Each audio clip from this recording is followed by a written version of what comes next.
So according to BrownsNation.com, these are franchise records, 3 of them that could go down this year. First one, Garrett single season and career sack records. So the single season record by a guy named Reggie Camp, remember him well, back in 1984, had 14.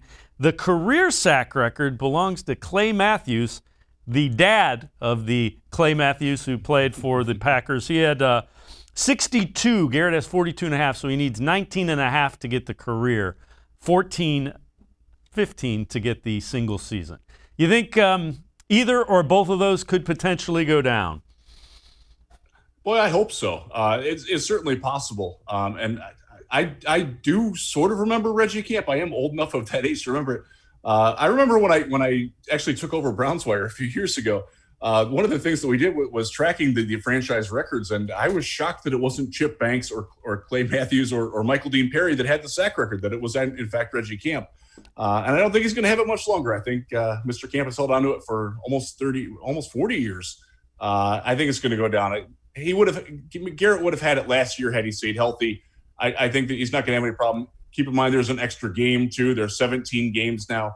I think averaging a sack a game is certainly not out of the question. And quite frankly, it should be the expectation for Myles Garrett this year. Like you said earlier, Clowney's across from him. Tack McKinley's an accomplished pass rusher. He's across from him. They got a little bit better at the linebacking core to cover a little bit better, which maybe creates that extra half second for another step to get closer to the quarterback. I think the single season is definitely going down.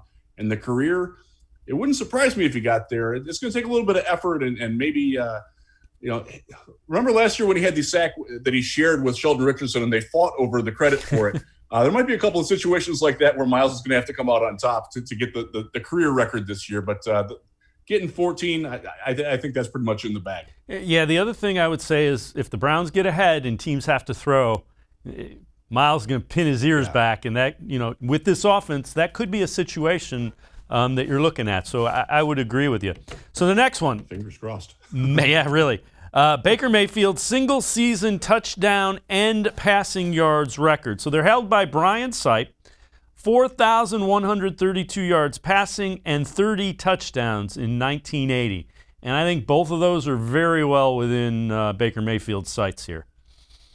They are. The only thing that I could think would be holding it back is the fact that they do have the best running back combination in the league, and they could run the ball a lot. And specifically, if they get leads early, they could run the ball a lot more than they even did last year. You're talking about a team that could have a true 50-50 balance. That would reduce some opportunities, not necessarily I think the yards will get there with Baker just because I think he has so many weapons, and one of those weapons being Kareem coming out of the backfield, catching the ball a lot. The just over 4,000 yards, that could fall. The 30 touchdowns, I don't know, that's one that I think Sipe might hold on to. And that's nothing against Baker. I think it's just more of a sense of opportunity for this team that they might not have to throw that many times to get that many touchdown passes. We'll see, though. And with the way the line is, you get inside that 5, even inside the 10, you're going to run the football and let that line kind of maul people. All right, the third one, franchise record for wins. Now, it is currently the 1986 Browns, 12-4. And the old-timers are going to say, back in 48, the AAFC Browns went 14-0, not recognized by the NFL, is recognized by the Hall of Fame. What do you think? Can they get 13 wins? That's a challenge. It is. They have the ability to do it, though. On paper, this is, if they're not the best team in not just the AFC, but in the entire NFL, they're within shouting distance of it. Now, there's going to be weird things that happen. You get weird weather like we had last year when the Raiders came to town. There's variables that come up. You can't predict injuries, but if this team is healthy and plays to its potential, this is a division-winning team that wins 13 or 14 games. Remember, they do play 17. So 13-4 is certainly possible with this team. 14-3 is certainly possible. Any more than that, and you're talking about just a strange confluence of luck and good fortune, and that could happen too, and it would be fantastic if it did. But I think the safe bet is going 13-4, maybe 12-5. But yeah, they got a real good shot at that, especially the way that their schedule shakes out. I thought they got a really nice breakdown for the schedule in terms of who they play and when they play them. I like it, Dave. I'm ready. I'm ready to rewrite that record book with the 13 or 14 wins.